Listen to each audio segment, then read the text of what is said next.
Hi, and welcome back to the Britt Mayer Show. I am just so thrilled to be joined by these two. I call them salt of the earth. They are just some of the best human beings that I know. Lauren has become a friend, and her husband, Chef Andrew Gruel, up in Huntington Beach. They own Calico Fish House. But not only are they restaurateurs and chefs, they're also parents. And they also have made themselves frontline relief expert workers in the middle of everything going on in Los Angeles with the wildfires. Thank you so much to both of you for joining me today. I'm so happy to see you and to have this conversation with you. So excited to be here. Thank you for having us. Okay, I want to just dive into what you guys, first of all, what you have been seeing with the wildfires up there and why you felt so compelled to step in and get involved. It's been, devastation, obviously. We've seen the photos. I think it really hit us when we drove up the first night when everybody was still figuring out what was going on. And at that point, we had coordinated with World Central Kitchen and the Pasadena Convention Center. And it was just like, get as much up here as you can. Like, we hadn't even started the drive yet. It was just, let's get meals up there. We had some people coming down to stay at the restaurant or hang in the parking lot or get free meals. And we were driving up to Pasadena with all the kids. We had two cars. We had a U-Haul van and we had our regular minivan. We're a minivan family. We have to. We have 4 kids. And we're going into Pasadena. There's not a single car on the road. It's just emergency vehicles. The smoke is as thick as you can imagine, just like a movie. And our phones are just blasting, right? These emergency alerts are going off. The kids are crying. They think we're like driving into backdraft here. Yeah. And we pull up to the convention center, which there's nobody on the road. There's like a few people just stumbling across the road. And around the convention center is just ambulances everywhere because they had been unloading some of the nursing homes and some of the other hospitals that were evacuated. So there were people in gurneys, cops everywhere. It was just a real kind of like wake up call as to how bad this was about to become because it hadn't even all gotten really bad yet. So we got all the needs up there, and immediately as we were driving back, we're like, okay, what are we going to do tomorrow morning? We know we're going to have people coming down to the restaurant. We want to help us in every way that we can. Lauren was like, let's just ask for supplies. And then that's when we had gotten in touch with our friends over at the Dream Center because we knew they were doing a relief effort. We got a short list. This is so funny. So I didn't know how big this was about to become, right? Like as far as like our donation hub. And I went into the garage and I grabbed 2 empty bins, maybe like 2 feet wide, a foot deep. I go, this will do it. We'll take those up to the Dream Center. And we put those out front and they were filled in probably like 2 minutes. Watching the cameras all through the night to see if people were coming, because if people were coming to the restaurant, then we would open it up and then help out. But it started at like 6 o'clock in the morning, like some trucks started coming and dropping stuff. And then it was like 7 o'clock and it was like more product. And by the time we got there around like 8 or so, the whole front part of our restaurant was completely full, like wall to wall. It was the most incredible thing I've ever seen. When we pulled up, I started crying because I couldn't believe how many people came together in such a short amount of time and offered, donations. They offered their cars to drive up to Pasadena, LA, wherever they were needed. And I'm like crying. I can't talk. I'm like, oh my gosh, this is so incredible. Yeah, it's pretty amazing to see not only the community response, but like you guys choosing to, like even the story you just told with your kids in the backseat, to go into disaster instead of pull away from it and let the government do their thing. You guys took an active response position immediately. Why? What was it that immediately you were like, we're going in? It's always inherent in the DNA of what we do. I mean, for years, like that's even when we had our previous restaurant concepts, it was always about like feeding people, helping people out as much as possible. I always joke with Lauren, I'm like, if we could just run a nonprofit restaurant, that's what we would do, just feed people for free. Although we are nonprofit, it's no profit, not nonprofit. But we so it's like we knew from the pandemic, right? Like we had started that restaurant fund. We were there trying to raise as much money for restaurant workers. We ended up raising like $700,000. That was like our first foray into this world. So anytime there's an issue, we know the government is not going to be there in phase one. Yep. Phase one is when people are trying to figure out what's going on. The government is always slow in their response and they're always confusing. So we're like, okay, look, in this phase one, there's going to be a lot of needs. Like we got to step in and help out or else people are going to be left kind of destitute. Yeah, we knew there was going to be like a week delay with the government. So we knew we needed to step in immediately and like get it done because it wasn't going to happen with them.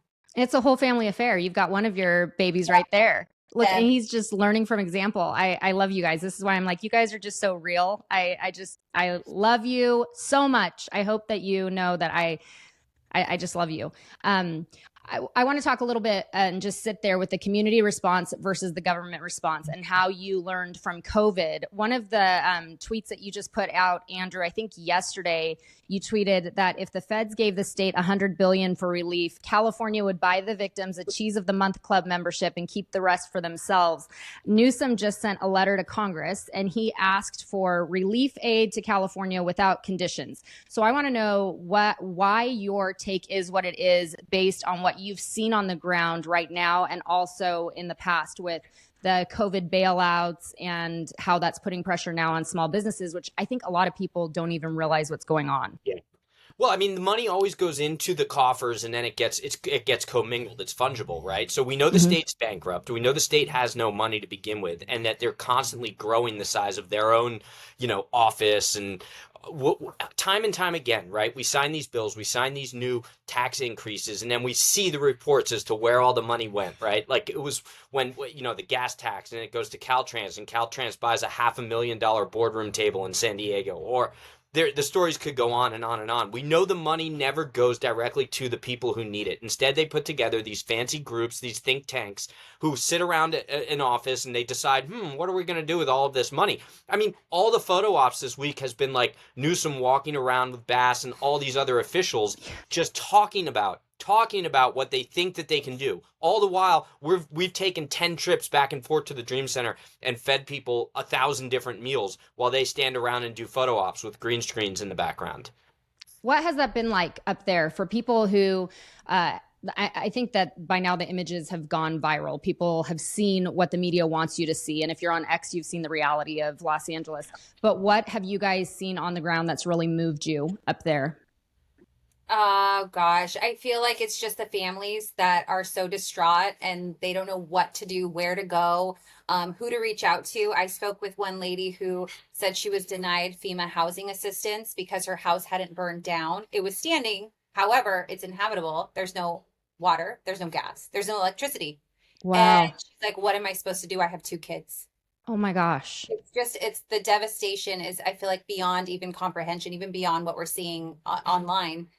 And the schools, right? Like, so these kids now, they're not going to school. All these schools have burned down. They don't have any of the materials. Many of these kids, especially in Altadena, they were relying on the public school system in order to give them, education day in and day out. Everything from laptops, computers, meals, you name it, right? Like that part of their life, which is at least 60% of their day, has been ripped away from them. And there's no real response. The Dream Center has been trying to donate computers and all of these school supplies and getting everything they need to from the schools. But the Dream Center is up against it.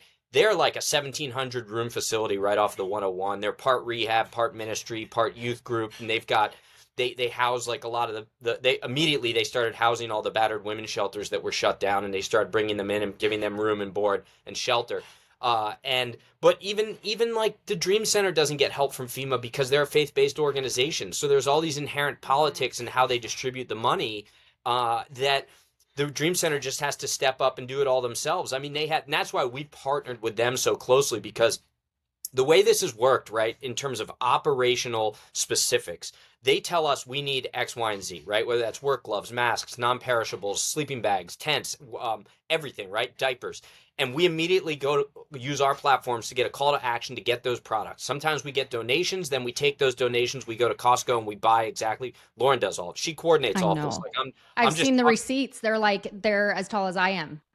And then we can get that immediately to the Dream Center, who gets it to the people who need it. They said the other day, we're out of size 5 to 6 diapers, which makes me really sad, because I'm thinking about when our kids were in that 5 to 6 diaper stage, 2, 3 years old. So sad. Out of 5 to 6 diapers. So we got like a pallet full of 5 to 6 diapers immediately up to the Dream Center within 2 hours. You think the government can pull that off? They'd be on the phone trying to make a deal with somebody in China to get diapers here in 6 months. Amen, brother. 100%. And that's what's so remarkable about this effort is I think it's been so revealing over the last 5 years, seeing how inadequate the government is. They take a ton of money from us, but then our own people are left hanging in times of disaster, like right now. Well, and I got to say too, like, So Lauren has been the one running all the operational stuff. I've been in the kitchen trying to coordinate all of these meals. She's got a team of like 15 core volunteers. She's running right now like a corporation. They show up every single day. She establishes what everybody's call to action is going to be, what everybody needs to do, and then she's like getting trucks like the person at the airport who's just, doing plane coordination. She's getting trucks to like 9 different centers. She's communicating directly with the firemen on the front lines in like a private message group. And she's running all of this. Nobody is doing that from the city. Like, and we're not getting paid to do this, right? She's doing this, we're kind of doing it on the back of the restaurant, and a ton of amazing donations from people. So that's not like me begging for money. That's just saying you've got officials in Los Angeles who are making $500,000 a year plus pension, who are sitting on their asses trying to figure out how they're going to get their cut out of this. Yes. And that's like one of the things that I wanted to talk with you about is the fact that this relief aid would be coming to California. He wants it unconditional, but it's like, what is the plan with the money? You guys are out there grinding in this it's such a crucial in between where for a lot of these people, I mean, this is their sustenance. I don't know how these people would be surviving without the work that you guys are doing. Meanwhile, Newsom, like you said, is doing the photo ops with Bass, and he's sending letters saying we want unconditional money. What is your take on the long-term effects of people finally seeing how broken our government is and how truly in emergencies and crises, it's citizens who are rising and not our broken government? Right. Well, I was telling Andrew the other day, I'm like, it's incredible, right? I'm making all these connections, frankly, across the country, and they're, setting me up with people who can get X, Y, and Z, and we're doing all this stuff. I'm like, it is amazing how quickly we have been able to get this done. And I think, Andrew and I just seeing what a disaster COVID was and the unemployment funds and all this stuff. So that's what we're like, no, we're going to step in because we know it's going to take them forever. They're going to come up with some crap, whatever, I don't know, prop bill, you name it. They're going to come up with something that with all this stuff behind it. It's like, no, just get it to the people. The people need it. There just need to be a bunch of stuff, a fluff behind it, The thing that I fear, though, is that people see this. They see that there was a disaster. They see that the government dropped the ball, but they're going to quickly forget about it. I mean, the way in which people are entrenched in their ways here in Los Angeles is scary, and it's so tribal that it's a religion. So, like, if you're breaking that political religion, a tragedy can very quickly be flipped into an opportunity for these politicians. That's what they do best, right? It's the propaganda. They know how to do that. We get on the ground and we get things done and we get people help, but they're working that propaganda machine in the background. So I fear that, people are awake to some of the chaos, but are they really awake? We don't know. You would think after COVID, everybody would have woken up by now, but unfortunately, some people have not. I mean, That's what my thought is. We saw Newsom out there without his mask at the French Laundry. Now we've seen this. Karen Bass was in Ghana whining and dining literally while LA was burning. I still don't know where Newsom was, and it took forever to get in the National Guard. We had the reservoir that was empty, and then there was the blame shifting. But finally, we have the fire department chief coming out and saying, no, they screwed us over. I wonder if this is the final straw that's going to break the camel's back, especially because it affected so many loudmouth celebrities. Do you think we actually have a chance of getting Newsom out with this new recall effort and Bass to resign, or do you think that's a pipe dream? Well, I wouldn't say that it's a pipe dream. I would certainly say that it's an uphill battle because it's not even just Newsom or Bass. And even if we scapegoat them, which I think they're immune from scapegoating because they're so high up in the hierarchy of chaos, but I worry about the entrenched system below them, right? The bureaucrats, the overwhelming top-heavy system that's in place that is fighting any progress and change, especially from kind of a libertarian or a conservative perspective, or just like a person perspective here in California and Los Angeles. I mean, the entirety of city council has to go. The entirety of the bureaucracy that's operating has failed. It needs to be flipped upside down. There needs to be kind of a business owner's perspective on how to run it and how to manage it. But what's it going to take to get those people in the right place? But that doesn't mean we shouldn't hold everybody's feet to the fire, even if it is for the purposes of keeping the conversation alive. So we need to be pushing forward on the recalls. We need to be calling out all of the mistakes that they made and their ineptitude, because it's an ineptocracy, I call it, right? Yeah. It's a system it's good. of ineptitude that has gone so deep that it starts to kind of, essentially catalyze itself. Yeah. It's good. Okay, I want to go real quick into the specifics of what you guys are doing right now and how people can support you directly. I know that Lauren had put out Venmo, and then there was an issue with crazy people trying to impersonate her. So I want to know the direct way people can support you, and then what that money actually is going to in terms of the hot meals you're providing, the things that you're taking up there, because I haven't partnered with anyone outside of sending my people to you guys because you're doing the work, but I'd love for you to just share that. Yeah, so any financial donations that come in, they're going directly to food. They're hot food. They're going to buying things in bulk. Like Andrew was saying, the Dream Center will give us a list of things and we'll go straight to Costco or wherever and get it. So that's really where like the money piece is going. And I'm also sending it to victims of the fire. I just sent a few Venmos to people who I had met here at the restaurant that came down from Altadena, who had nothing. And so that's where our financial contributions are going. They're going directly to those who need them or people who need hot food. Yeah. And then the donations and the coordination and the logistics, that's kind of happening in the background in order for us to facilitate all of this. Like Lauren talked to Lauren. So a lot of people now, it's like individuals, right? We're getting messages on Instagram of just caring individuals who are said, I'm kind of helping out these 5 families that I know through a cousin or a friend or a neighbor. And do you have anything available for them, right? So in many cases, it'll just be like supplies and a couple Amazon gift cards. And in other situations, it's housing, right? Can we set somebody up? We've had a lot of customers who have come to us and said, I've got an extra room here. I've got an extra room there. I have a rental here they can have. So we've actually been able to facilitate that as well. So this is what's happening in the background. But, for us, I think the help is just constantly following us on social, looking for what we need in regards to donations and supplies. Financial help is always great, but not necessary. Just continuing to spread this message is important. And then checking out Dream Center. That's ladreamcenter.org, because they're always looking for help and donations in regards to their bigger picture. Like, they're in this for the long haul. This is what they do. This is what they do. Which to me is amazing that like most people don't even know about the Dream Center. We keep talking about Red Cross and all these other outlets that are great. Don't get me wrong, but you got to understand when you have something that's a $500 million agency is going to take a lot longer to get things done than a very nimble kind of faith-based or family-run organization who's got boots immediately on the ground 24/7. So good. Yeah, I love the Dream Center. They actually helped a local pastor when his son was struggling with addiction. And so I've followed them for a long time, and they're also salt of the earth. I mean, the further we go into seeing how broken our government is, the more I'm like, let's just find those people and those organizations who are doing the good work, like are the hands and feet of Jesus. And I told Lauren that the other day when I texted her, I'm like, you guys are the hands and feet of Jesus, and the government is not. So I love being able to support what you guys are doing. How can people find you on social so that they can keep track of the needs that you guys have? And then also, if anyone wants to come and get a meal at your restaurant, because you're still running that at the same time, how people can find you?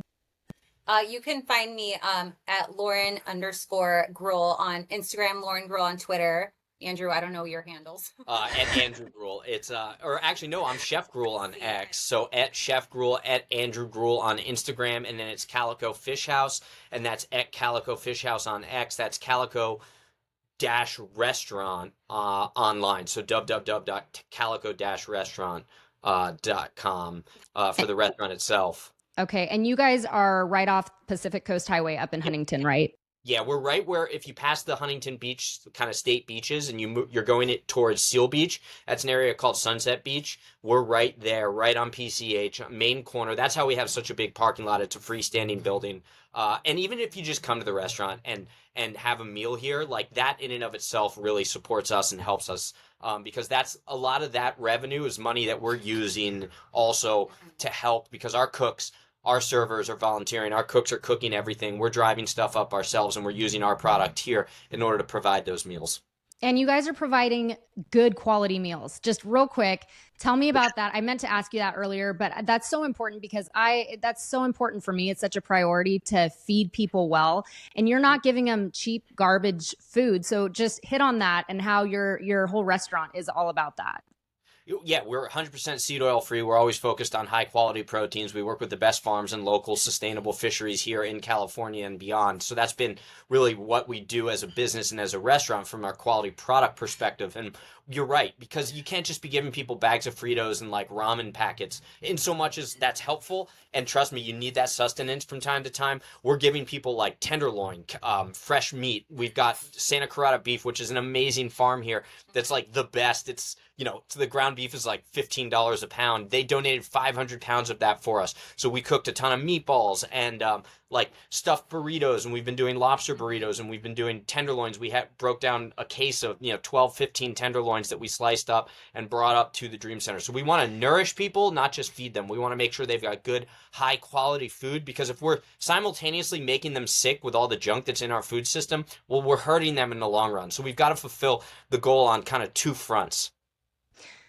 You guys are the best. I just think that you're salt of the earth. I go back to thinking of, I think it was Mr. Rogers who said, in times of disaster, look for the helpers. And that's what I have dedicated myself to in times of disaster. And I think that's why I found you guys during COVID, because you were the helpers, and you still are. You are, I just pray blessing and so much like anointed blessing over you and your family. And I think that what you are doing is truly the hands and feet of Christ. And I'm so thankful for you. Without you, I think people would be suffering so greatly. So I really hope that people hear this and they go up and grab some food at your delicious restaurant. Where you are up in Huntington is so beautiful. I learned to surf up there. My godfather taught me how to surf out there. It's such a beautiful area. And then just, I don't want to cry because I'm really trying to keep it together. But I really hope people will hear this and just throw their support behind what you guys are doing. Thank you so much. Thank you so much. Thanks for having us. We really appreciate it.